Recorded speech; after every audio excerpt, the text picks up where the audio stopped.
لیاقتپور چوکی متلا patrolling police پر حملہ۔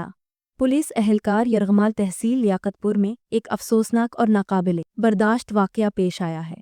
ذرائع کے مطابق پیٹرولنگ پوسٹ متلا کے ASI محمود احمد اپنے عملے کے ہمراہ ڈیوٹی پر موجود تھے کہ اس دوران ایک مشکوک نقاب پوش شخص 125 موٹر سائیکل پر گزرا۔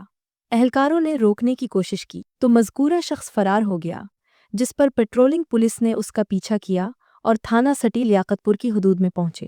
وہاں پہنچتے ہی صورتحال سنگین رخ اختیار کر گئی، جب سابق SHO محمد رمضان جانی کے بھائی اور قریبی عزیزوں نے ورد میں موجود ASI محمود احمد اور ان کے ساتھ نفری کو نہ صرف یرغمال بنا لیا بلکہ سریعام گریبان پکڑ کر گالا گلوچ اور تشدد بھی کیا۔